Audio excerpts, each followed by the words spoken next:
शुरू करें। सभी पत्रकार बंधुओं को नमस्कार। आम आदमी पार्टी अरविंद केजरीवाल जी 3 बार दिल्ली का चुनाव जीतते हैं। एक बार नहीं, 3 बार दिल्ली में भारतीय जनता पार्टी को धूल चटाने का काम करते हैं। पंजाब गए, वहां आम आदमी पार्टी जीती, प्रचंड बहुमत के साथ आम आदमी पार्टी जीती। दिल्ली और पंजाब जीतने के बाद अरविंद केजरीवाल जी की लोकप्रियता पूरे देश में बढ़ रही है। पूरे देश में केजरीवाल का संदेश शिक्षा और स्वास्थ्य का मॉडल पहुंच रहा है। पूरे देश में केजरीवाल के नाम पर लोग जुड़ रहे हैं, आम आदमी पार्टी से जुड़ रहे हैं। अभी 2 दिन पहले भारत को दुनिया का नंबर 1 देश बनाने का एक अभियान उन्होंने शुरू किया, जिसके समर्थन में देश के अलग अलग हिस्सों के लोग जुड़ रहे हैं। नरेंद्र मोदी जी के गृह राज्य गुजरात तक में उसमें बड़ा समर्थन हमें मिल रहा है। और जब केजरीवाल की लोकप्रियता बढ़ रही है, केजरीवाल चुनाव में जीत रहे हैं, एक के बाद दूसरा स्टेट, दूसरे के बाद तीसरे स्टेट में पहुंच रहे हैं, तो उसका सबसे प्रमुख कारण है दिल्ली का शिक्षा और स्वास्थ्य का मॉडल। दिल्ली के शिक्षा और स्वास्थ्य की क्रांति। इस बात से परेशान होकर, इस बात से हैरान होकर नरेंद्र मोदी जी को रात में नींद नहीं आती। उनको सिर्फ एक ही चिंता लगी रहती है कि कैसे केजरीवाल को रोकना है, कैसे शिक्षा मॉडल को रोकना है, कैसे स्वास्थ्य को मॉडल को रोकना है।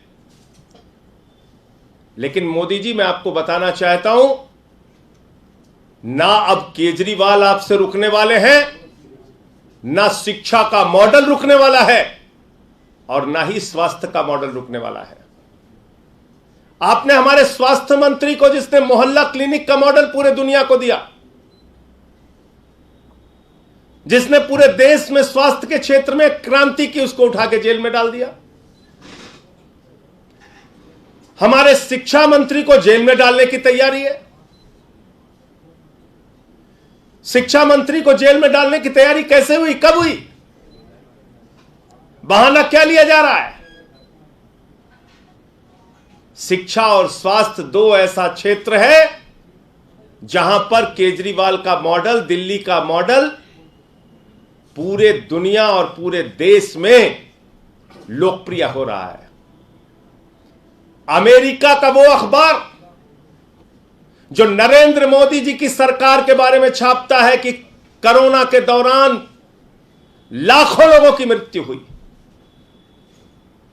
अमेरिका का वो न्यूयॉर्क टाइम्स अखबार जो मोदी सरकार की असलियत को पूरी दुनिया के सामने रखता है, वही अमेरिका का न्यूयॉर्क टाइम्स अखबार कल मनीष सिसोदिया की फोटो के साथ दिल्ली के शिक्षा मॉडल की चर्चा करता है।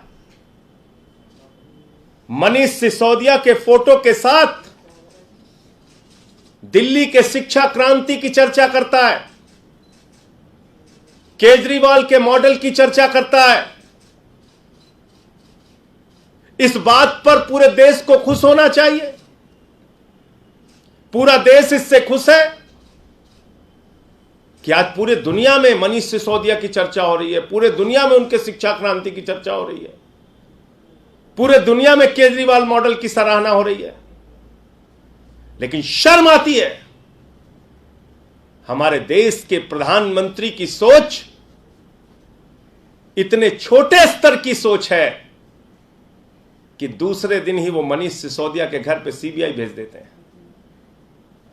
उनको खुश होना चाहिए था कि मनीष सिसोदिया के शिक्षा मॉडल की चर्चा आज पूरी दुनिया में हो रही है,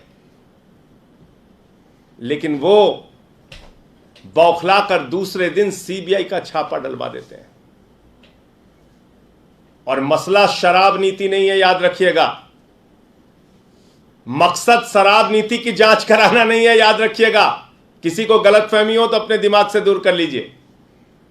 मकसद एक ही है, अरविंद केजरीवाल की बढ़ती लोकप्रियता को रोकना। अगर शराब नीति मसला होता, अगर शराब मुद्दा होता, तो सबसे पहली जांच गुजरात के अंदर भारतीय जनता पार्टी के जो नेता नकली शराब बनाते हैं, जहरीली शराब बनाते हैं, सैकड़ों लोगों की जान चली जाती है वो जहरीली शराब बनाकर, तो जांच तो उनके खिलाफ होनी चाहिए थी। जांच की शुरुआत तो उनके खिलाफ होनी चाहिए थी। उनके खिलाफ कोई ईडी, कोई सीबीआई, किसी एजेंसी ने कोई जांच की? तो इसलिए शराब मुद्दा नहीं है, मुद्दा है अरविंद केजरीवाल की मॉडल को, शिक्षा के, स्वास्थ्य के मॉडल को रोकना, दिल्ली के मॉडल को रोकना। लेकिन मैं मोदी जी आपसे बहुत साफ तौर पे कहना चाहता हूं, अपनी इस छोटी सोच से बाहर आइए, बड़े मन से काम कीजिए। अब केजरीवाल आपसे रुकने वाले नहीं है, दिल्ली का शिक्षा मॉडल आपसे रुकने वाला नहीं है, स्वास्थ्य का मॉडल रुकने वाला नहीं है।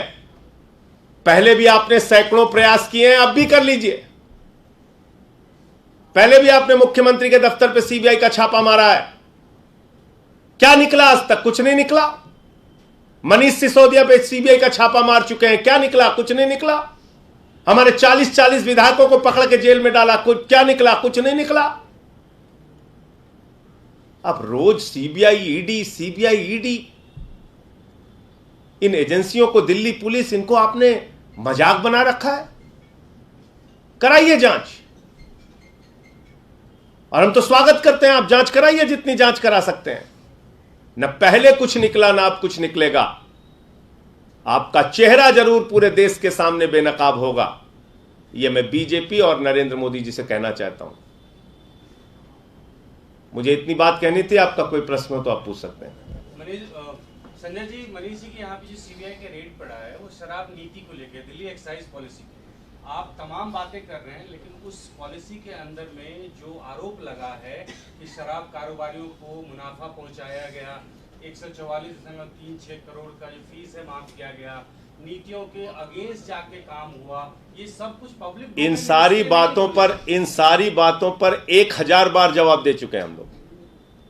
इन सारी बातों का जवाब मनीष सिसोदिया जी दे चुके हैं, पूरी पार्टी दे चुकी है। मैं आपसे पूछ तो रहा हूं, अगर शराब मुद्दा है तो गुजरात में जांच क्यों नहीं होनी चाहिए?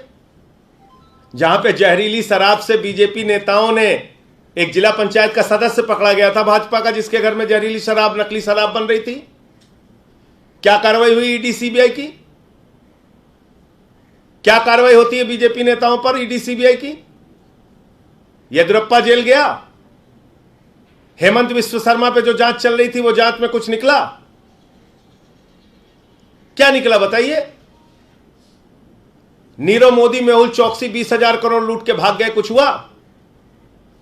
9,000 करोड़ विजय माल्या लूट के भाग गए, कुछ हुआ? जल जीवन मिशन का हजारों करोड़ का भ्रष्टाचार हमने खोला था उत्तर प्रदेश के अंदर, कुछ हुआ? 42,000 करोड़ का डीएचएफएल ने घोटाला कर रखा है, 29 करोड़ रुपए चंदा दिया है बीजेपी को, उसने कुछ हुआ?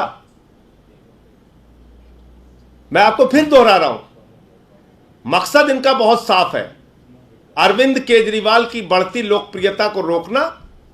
मकसद इनका बहुत साफ है, शिक्षा और स्वास्थ्य का जो मॉडल आज पूरे देश में लोकप्रिय हो रहा है, पूरी दुनिया में लोकप्रिय हो रहा है, उसको बदनाम करना। इसी मामले वो उसमें कामयाब उनको मिलेगी नहीं। इसी मामले में विजिलेंस इंक्वायरी भी हुई थी सर, 11 अधिकारियों के खिलाफ कार्रवाई हुई थी जी। उसके बारे में पार्टी फैसला लेगी क्या करना है, कैसे हम इस पे अपना जवाब देंगे। संजय जी, इसी मामले में विजिलेंस इंक्वायरी भी हुई थी और 11 अधिकारियों के खिलाफ कार्रवाई हुई। आपको लगता है कि मैं तो आपको याद दिला रहा हूं, ऐसे ही चीख चीख के सारे उस समय भी चिल्लाते थे जब सीबीआई पहुंची थी मनीष सिसोदिया के घर, अरे बहुत बड़ा घोटाला पकड़ने आए हैं, कुछ निकला? कुछ नहीं निकला। 40-40 विधायकों को जब भी गिरफ्तार किया, इतनी ही गंभीरता के साथ, इतनी ही चिल्लाहट के साथ, इतना ही चीख चीख के, उस समय भी भाजपा ही चिल्लाते थे, इस पे ये निकल गया, उस पे वो निकल गया, इस पे ये पकड़ा गया, उस पर राजेंद्र कुमार के कंपनियां पकड़ी गई हैं, फ्लैट पकड़ा गया है, बचेगा क्या हुआ भाई आज तक? मैं पूछ तो रहा हूं आपसे, आप बताइए। लेकिन तो ऐसा पहली बार सुंगलू कमेटी बनाई, 400 फाइलों की जांच कराई दिल्ली सरकार की, बाद में कह दिया कुछ नहीं निकला। तो मैं आपको बता रहा हूं, दिल्ली का शिक्षा और स्वास्थ्य का मॉडल पूरी दुनिया में, देश में लोकप्रिय हो रहा है। उसको ही बदनाम करना है, उसको ही रोकना है। एक ऐसी छोटी सोच के प्रधानमंत्री अगर देश में हैं, तो शर्म आती है कि वो किस प्रकार से इस देश को आगे ले जाना चाहते हैं, कैसे वो इस देश को आगे बढ़ाएंगे। जिस देश के प्रधानमंत्री की सोच इतनी छोटी हो कि शिक्षा और स्वास्थ्य पे काम ना करने दे, अब बताइए कैसे वो देश को आगे लेके जाएंगे? क्या उनका सपना है इस देश के लिए? क्या सोचते हैं वो इस देश के लिए? कांग्रेस कह रही है कि अच्छे से छापे पड़े हैं तो कोई नहीं बचेगा, अच्छी कार्रवाई हो जाएगी। संदीप दीक्षित मैं ऐड कर देता हूं इसी में क्वेश्चन। पवन खेड़ा जी ने ट्वीट करके कहा है कि एजेंसी के निरंतर दुरुपयोग का एक बड़ा नुकसान यह भी होता है कि जब वो एजेंसी सही काम भी करे तब भी उसके कदम को दृष्टि से देखा जाता है, शक की दृष्टि से देखा। अब पता नहीं, कांग्रेसियों ने तो पूरे देश में अभी कुछ दिन पहले प्रदर्शन किया था ईडी के और सीबीआई के दुरुपयोग के खिलाफ। सारे मुख्यमंत्री, सारे नेता सड़क पे उतर के चिल्ला रहे थे, गलती कर दी, गलती कर दी।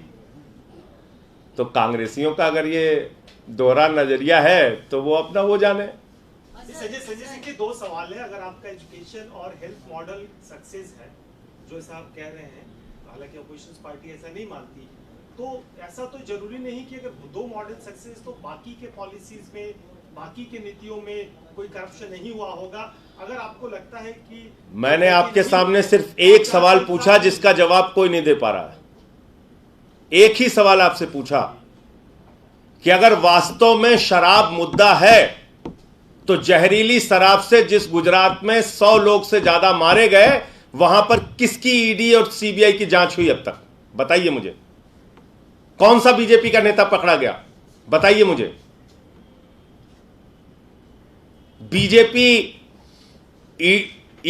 ईडी और सीबीआई जब इनके खिलाफ कार्रवाई करनी होती है तो बीजेपी के खिलाफ वो बिल्कुल पंगु हो जाती है, नहीं नहीं हमें तो कुछ नहीं करना। इसलिए मैं आपको कह रहा हूं ये बात। और क्या अकेले ये पहला मामला है? मैंने आपको गिना तो दिया कि कितनी बार इन लोगों ने कब ईडी, सीबीआई, दिल्ली पुलिस। अरे भाई ये इस प्रकार से काम करते हैं। सोमनाथ भारती का कुत्ता पकड़ने 40 दिल्ली पुलिस वाले गए थे, कह रहे थे उसकी जबड़े की जांच करनी है। आप बताइए, ऐसे लोग हैं ये, इस तरह से काम करते हैं। सर, मनोज तिवारी ने कहा कि आम आदमी पार्टी का ये मॉडस ऑपरेंडी है कि ये इसी तरीके से काम करते हैं। और दूसरा, मनीष जी ने पूर्व लेफ्टिनेंट गवर्नर पर जो सवाल उठाए थे उस पर उन्होंने ये जवाब दिया कि ये सरासर निराधार है। वो पद पर रहते हुए उन्होंने गरिमा मेंटेन की और किसी भी तरीके का उनकी तरफ से गड़बड़ी नहीं हुआ है। तो मनोज तिवारी बगैर जांच के बैजल जी को क्यों क्लीन चिट दे रहे हैं भाई? उनकी क्या साठगांठ है? तो ये तो दोहरा रवैया है। एक तरफ भाजपा कहती है जांच हो जाने दीजिए, क्या फर्क पड़ता है, दूसरी तरफ कहती है नहीं नहीं उनकी जांच नहीं होनी चाहिए। तो किसको किसको हिस्सा मिला है? जांच होने दीजिए। ये कौन सा दोहरा रवैया है?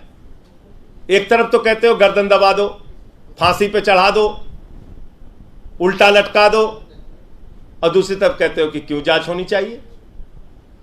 संजय जी, कपिल मिश्रा ने जो अखबार अभी आपने दिखाया, इसका फ्रंट पेज और खलीज टाइम्स दोनों का ट्वीट करते हुए कहा है कि ये दोनों पेड खबरें हैं जो आम आदमी पार्टी अपने विस्तार के लिए चला रही है। तो वो उन्हीं से सवाल पूछेगा। खत्म कर।